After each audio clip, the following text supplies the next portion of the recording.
கர்த்தராகிய இயேசு கிறிஸ்துவின் பரிசுத்த நாமத்திற்கு ஸ்தோத்திரம் சொல்லி உங்களை இந்த கிருபையின் புதையல் நிகழ்ச்சிக்கு வரவேற்கிறேன். எபிசோட் 1லேருந்து 151 வரைக்கும் பார்க்காதவங்க பாருங்கள்.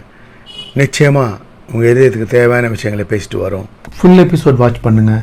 போன எபிசோடில் பாவிகளை ரட்சிக்க கிறிஸ்து உலகத்தில் வந்தார். அதாவது பாவைங்களை மனம் திரும்புகிற பாவைகள் நிமித்தம் பரலோகத்தில் எவ்வளோ சந்தோஷன்றதை பற்றி ஆண்டவரே ஒரு கதை சொல்கிறாரு, விளக்கம் சொல்கிறாரு. இதெல்லாம் தான் நம்ம போன எபிசோடில் பார்த்தோம்.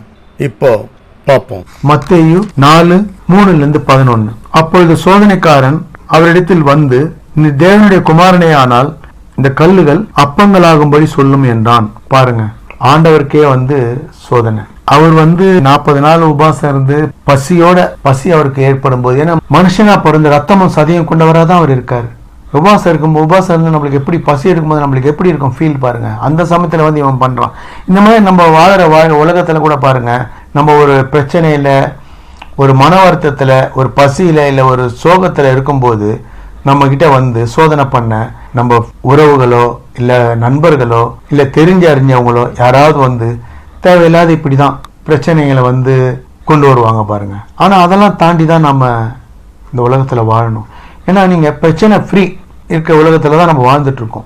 ரோட்ல போனீங்கனாலே, கார்ல போனாலும் சரி, பைக்ல போனாலும் சரி, நடந்து போனாலும் சரி, யாராவது குறுக்க அவன் மேல தப்பு இருந்தா கூட நம்மள தேவையில்லாத வார்த்தையில பேசி நம்ம மன கஷ்டப்படுற மாதிரி நடந்துப்பாங்க. இதெல்லாம் இங்க சகஜம்தான். இதெல்லாம் தாண்டி தான் நம்ம வாழணும் பாருங்க. ஆண்டவர் என்ன சொல்றாரு பாருங்க. அவர் பிரதித்துரமாக, மனுஷன் அப்பத்தினாலே மாத்திரமல்ல தேவனுடைய வாயிலிருந்து புறப்படுகிற ஒவ்வொரு வார்த்தையினாலும் பிழைப்பான் என்று எழுதியிருக்கிறதே என்றார். அப்ப மட்டும் இல்ல, வார்த்தையிலும் வாழலான்றது அர்த்தம் ஆண்டோட வார்த்தை சாப்பாடு உடம்புக்கு, ஆண்டோருடைய வார்த்தை மனசுக்கு, ஆத்மாவுக்கு. நம்ம சுகபலத்தோட வாழணும். நம்மளுடைய ஆத்மா, அதாவது மன நிம்மதி வேணும். உடலுக்கு எனர்ஜி கிடைக்க தானே நம்ம சாப்பாடு சாப்பிடுறோம். அப்ப நம்ம ஆத்மா, நம்ம மனசுக்கு நிம்மதி கிடைக்கிறதுக்கு வசனம் வேணும் கண்டிப்பா. அதுதான் ஆண்டவர் சொல்றார் பாருங்க. அப்பொழுது பிசாசு அவரை பரிசுத்த நகரத்துக்கு கொண்டு போய் தேவாலயத்து உப்பருகின் மேல் அவரை நிறுத்தி, நீர் தேவனுடைய குமாரனையானால் தாழ குதியும், ஏனெனில் தம்முடைய தூதர்களுக்கு உம்மை குறித்து கட்டளிடுவார். உமது பாதம் கல்லில் இடராதபடிக்கு அவர்கள் உம்மை கையில் ஏந்து கொண்டு போவார்கள் என்பதா எழுதியிருக்கிறது என்று சொன்னான். பாருங்க, சாத்தான் வேத வசனத்தை சொல்றான் பாருங்க.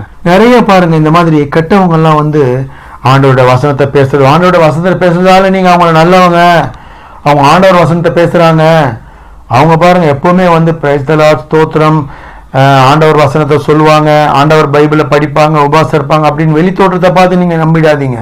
பகுத்தறியணும். ஆண்டவர் சொல்லியிருக்காரு, இதே கலதீர்க்கதரிசிங்க இருக்காங்கன்னு சொல்லியிருக்காரு, நான் இங்க இருக்கேன் அங்க இருக்கேன்னு சொல்லுவாங்கன்னு சொல்லியிருக்காரு. வேதத்துல அந்த மாதிரி நிறைய இருக்கு. அதனால வேத வசனத்தை சொல்றவங்க எல்லாருமே கரெக்டான, சாத்தான் கூட சொல்றான் பாருங்க, கெட்டவங்க கூட சொல்லுவாங்க. வேத வசனத்தை யார் சொன்னாலும் எடுத்துக்கணும்னு இல்லைங்க.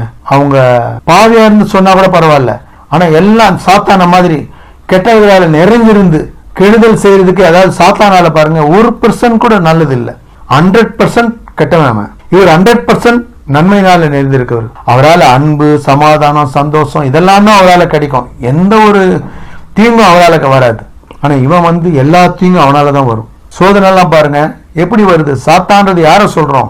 யாரெல்லாம் நம்ம சோதனை பண்றாங்களோ, யாரெல்லாம் நம்ம மன கஷ்டப்படுத்துறாங்களோ, அதாவது நம்ம நியாயமா நடக்கும்போது, நல்ல வகையில போகும்போது, ரோட்ல போகும்போது கூட சொன்ன இல்லைங்க, அந்த மாதிரி அதுதான் இந்த வசனம் சொல்லுது என்பதை எழுதி அவன் சொல்றான் பாருங்க. அதற்கு இயேசு, தேவனாகிய கர்த்தரை பரீட்சை பாராதிருப்பாக என்றும் எழுதியிருக்கிறதே, ஆண்டவரை நீ டெஸ்ட் பண்ண எழுதியிருக்குதுன்னு சொல்ற. அந்த மாதிரிதான் நம்ம நம்மள சோதனை பண்றவங்க நம்ம பதில் கொடுக்கணும். எப்படி பதில் கொடுக்கணும்னா, அவங்க கிட்ட இருந்து விலகி அவங்க என்ன சொன்னாலும் நம்ம கேட்டுக்கணும்னு ஒண்ணு இல்லையே. ஒரு பாவி மனம் திரும்பி வந்தா பரலோக ராஜ்யம் எவ்வளவு சந்தோஷப்படும் சொல்லி இருக்கு.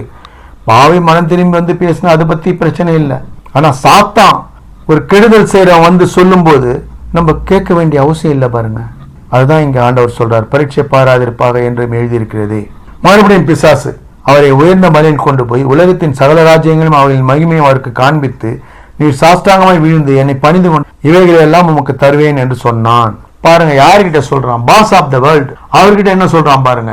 அவர் நிறைய முறை அவரை சோதனை பண்ணவங்கள, ஏன் சிலுவையில் அறைய முற்பட்டவங்களை கூட அவங்க கிட்ட இருந்து காப்பாத்திக்க அவரால் முடியும். வேதத்துல நம்ம பார்க்கலாம். அவர் எங்கெல்லாம் வந்து நல்லது பண்ணியிருக்காரு, வல்லமை யூஸ் பண்ணியிருக்காரு, நல்லதுக்கு மட்டும் யூஸ் பண்ணியிருக்காரு. சிலுவையில் அறையும் போதோ இந்த மாதிரி சாத்தான் வந்து சோதனை பண்ணும்போதோ தேவதூதர்களை கூப்பிட்டா உடனே அவருக்கு வந்து சேவை செய்வாங்க. ஆனா அவர் அதெல்லாம் செய்யல பாருங்க. அவருடைய எந்த சொந்த நலத்துக்காக அவர் எந்த வல்லமையும் பயன்படுத்தல பாருங்க.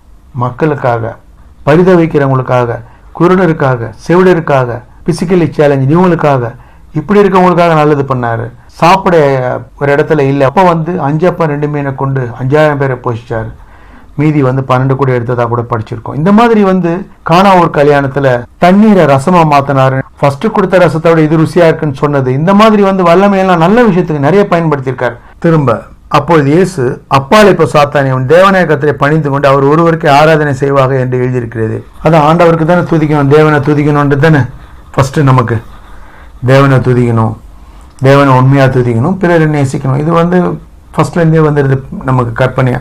அதுதான் சொல்றாரு பாருங்க, தேவனை தான் துதிக்கணும்னு சொல்லியிருக்கு, தேவனுக்கே ஒருவருக்கே ஆராதனை செய்யணும்னு சொல்லியிருக்கு அப்படின்னு சொல்றாரு.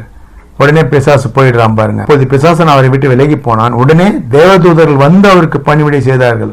அவர் கூப்பிடல, சாத்தான் அப்போ வரைக்கும் வெயிட் பண்றாங்க, அவர் கூப்பிடலையே. அதுக்கப்புறம் வந்து அவருக்கு பணிவிடை செய்யறாங்க பாருங்க. எப்போ நம்ம பாருங்க, இந்த உலகத்துல சோர்வா இருக்கும்போது, பிரச்சனையில இருக்கும்போது, கஷ்டத்துல இருக்கும்போது, பலவிதமான தேவைகளோட, பலவிதமான பிரச்சனைகளோட, பலவிதமான சோகத்தோட, உடல் நல குறைவு இப்படி எல்லாம் இருக்கும்போது கூட சில பேர் வந்து பிரச்சனை பண்ணுவாங்க. இப்படிதான் சாத்தான் பாருங்க, அவர் 40 நாள் உபவாசம் வந்து பசியோட சோர்வா வரும்போது எப்படி வந்து சோதிச்சு அவரை, ஆனாலும் பாருங்க ஒரு மனுஷனா ரத்தமும் சதையும் கொண்டவரா இருந்து அவர் எப்படி அதை மேற்கொள்றாரு பாருங்க. அப்பாலே இப்போ சாத்தானேன்னு சொல்லி அவனும் வேலைக்கு போயிடுறான். அப்புறம் தேவதூதர்கள் வந்து அவருக்கு பணிவிடை செய்யறாங்க. இப்படிதான் பாருங்க உலகம், பிரச்சனை ஃப்ரீ உலகம் இது. நாம வந்து பிரச்சனையெல்லாம் தாண்டி தான் நம்ம வாழணும். பிரச்சனையை தாண்டி இந்த உலகத்துல வந்து பிரச்சனையிலிருந்து விலகி ஆண்டவருடைய சமாதானம், அவர் தர சந்தோஷம், அவர் தர பாதுகாப்பு, அவர் நம்ம வாழ்க்கையில கொடுக்கிற உயர்வு, இதெல்லாம் தான் நமக்கு நிரந்தரம். வேற வந்து எந்த வகையில தீங்கு வரும் பாருங்க. கர்த்தர் உன்னை எல்லா தீங்கு விலைக்கு காப்பார் வசனம். நீங்க சங்கீதம் 23 கூட தினமும் படிங்க. கிறிஸ்தவங்க அல்லாதவங்க கூட வேத புத்தகம் வச்சிருந்தீங்கன்னா சங்கீதம் 23 வசனம் படிங்க.